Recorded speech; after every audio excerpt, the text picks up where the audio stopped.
জলাজমি ভরাটের অভিযোগ তৃণমূল গ্রাম পঞ্চায়েত সদস্যের ভাইয়ের বিরুদ্ধে। বেআইনি জলাজমি ভরাটের বিরুদ্ধে প্রতিবাদ করায় ফোনে হুমকি বিজেপি পঞ্চায়েত সদস্যকে। অভিযোগের তীর ওই তৃণমূল পঞ্চায়েত সদস্যের বিরুদ্ধে।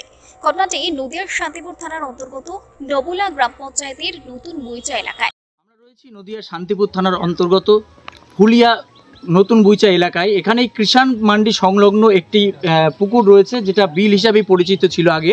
আমার ক্যামেরা পার্সনকে দেখাতে বলবো, সেই বিলটাতে কিছুদিন আগে ভরাট করার চেষ্টা করে তৃণমূল পঞ্চায়েতের ভাই নামে একজন। এরপরেই কিন্তু ওই এলাকার, যে এলাকায় এই পুকুরটি রয়েছে, সেই এলাকার বিজেপি পঞ্চায়েত সদস্য তিনি মূলত বাধা দেন যে কোনো রকম পারমিশন ছাড়াই কিভাবে পুকুর ভরাট করতে পারেন তিনি, সম্পূর্ণ এটা অবৈধ। এরপরেই যেটা জানা যায়, গতকালকে তার কাছে ফোন করে ওই তৃণমূল পঞ্চায়েত সদস্য ফোনে হুমকি দেয়, মূলত দেখে নেওয়ার হুমকি দেয়। এরপরেই কিন্তু বিজেপির তরফে ওই তৃণমূল পঞ্চায়েতের বিরুদ্ধে শান্তিপুর থানায় একটি লিখিত অভিযোগ দায়ের করা হয়। তারা প্রশ্ন তোলেন যে কিভাবে অনৈতিকভাবে মূলত শাসক দলের যে ক্ষমতা, সেই ক্ষমতার অপব্যবহার করে যে সমস্ত পুকুর রয়েছে সেগুলো ভরাট করতে পারে। এই পুকুর ভরাটের সঙ্গে মূলত এক শ্রেণীর প্রশাসনিক ব্যক্তিরাও জড়িত আছে বলেন তারা মনে করছেন, যদিও তারা আজ দাবি করেন যে কিছুতেই এই অনৈতিক কাজ তারা হতে দেবেন না। জানা যায়, নতুন বইচা এলাকার কিষাণ মান্ডি সংলগ্ন একটি জলাজমি রয়েছে। সেই জলাজমিতে হঠাৎ মাটি দিয়ে ভরাট করতে শুরু করে কয়েকজন। মূলত ওই এলাকার বিজেপি পঞ্চায়েত সদস্য নিরঞ্জন সরকার ওই বেআইনি ভরাট কাজে বাধা দেয়। এরপরই দেখা যায় ওই গ্রাম পঞ্চায়েতেরই আরেক তৃণমূল পঞ্চায়েত সদস্য বিপুল বিশ্বাস তাকে ফোনে হুমকি দেয়। বিজেপি পঞ্চায়েত সদস্য নিরঞ্জন সরকারের দাবি, যেহেতু ওই জলাজমি ভাবে ভরাট করা হচ্ছিল, সেই কারণেই আমি বাধা দিই। কিন্তু আমাকে হুমকি দেখায় ওই এলাকার আরেক তৃণমূলের পঞ্চায়েত সদস্য। আমি ওই পঞ্চায়েত সদস্যের বিরুদ্ধে থানায় একটি লিখিত অভিযোগও দায়ের করি। অন্যদিকে তৃণমূল পঞ্চায়েত সদস্য বিপুল বিশ্বাস বলেন, এটা সম্পূর্ণ বন্ধুত্বের খাতিরে তার সঙ্গে ফোনে কথা বলি, আমি তাকে কখনোই হুমকি দিইনি। আর জলাজমি ভরাটের বিষয়টি পুরোটাই ভিত্তিহীন।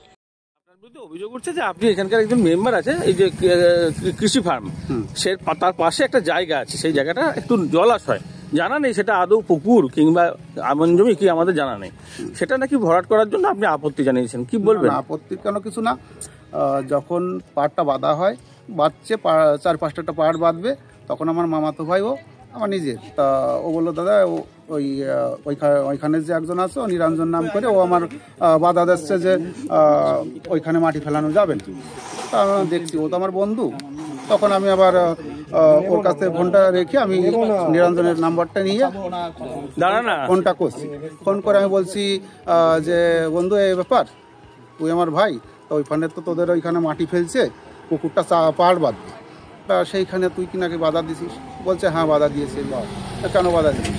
বললো হ্যাঁ ভরাট করতে দেওয়া যাবে না, মানে তো পুকুর ভরাট করছে না, পুকুর আরও পাশের থেকে কেটে চারপাশে মাটি দিয়ে পাড়টা বাঁধবে, তো সেইখানে বাধা দেওয়ার কী আছে? বলছে না আমি এটা করতে দেবো না। তো তোর অসুবিধা আছে, সে তো রীতিরকম ডিসিআর, তারপরে প্রসেসিং অনুযায়ী সে কাগজপাতি করে আমন জমি, সেখানে হয়তো পাশে পাট বাড়ছে, সেখানে আপত্তি থাকার কি আছে? বলছে আমি তারপর বলছি, লাস্টে যখন ও বললো, তখন আমরা দেখ আমি কালকে দাঁড়া থাকছি, দাঁড়া থাকে যদি কাগজপাতি ঠিক থাকে কিংবা যদি কোনো রকম থাকে মাটি ফেলবে, আর নাহলে ফেলবে না, এইটুকু বলেছি। তারপর ও রেখে দিয়েছে। ঘটনাটা হচ্ছে আমাদের নতুন বইচা কৃষি মান্ডির পাশে একটা পুকুর আছে, যেই পুকুরটায় অবৈধভাবে মাটি দিয়ে ভরাট করছিল। তো আমাদের গ্রামের লোকজন বাধা দেয়, বাধা দেওয়ার পরে তাদের কথা শোনেনি। তা না শোনার পরে আমাদের গ্রামের লোকজন বলে আমাকে, তো আমি এসে বাধা দিই। বাধা দিলে তৎকালীন হচ্ছে কাজ বন্ধ থাকে। কিন্তু গেল কাল রাত্রেবেলা প্রমোদ পল্লীর তৃণমূলের মেম্বার বিপুল বিশ্বাস আমাকে ফোন করে হুমকি দিচ্ছে, তোর কোন নেতা আছে, কে আছে আমি দেখব, আমি মাটি ওখানে ফেলবো, তুই যা পারিস করিস। আপনি কি আপনারা থানায় এফআইআর করবেন? হ্যাঁ করবো। এটা যেটা করছে সেটা সম্পূর্ণ তো বেআইন।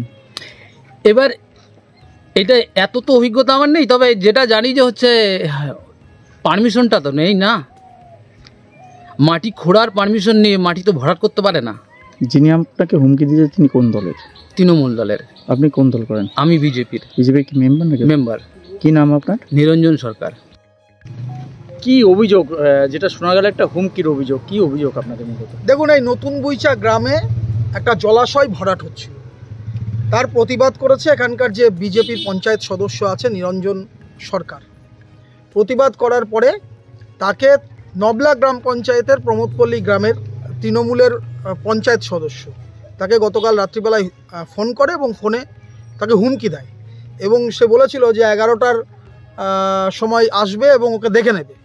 তা গ্রামবাসীদের নিয়ে মেম্বার দাঁড়িয়ে আছে 11টার থেকে, তা তো দেখা নেই।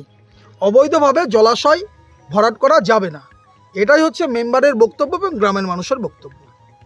আপনারা কি পদক্ষেপ নিচ্ছেন যে হুমকি করেছে? দেখুন, শান্তিপুর থানায় অভিযোগ হবে, অভিযোগ করবে আমাদের যে মেম্বার আছে এই হুমকির বিরুদ্ধে।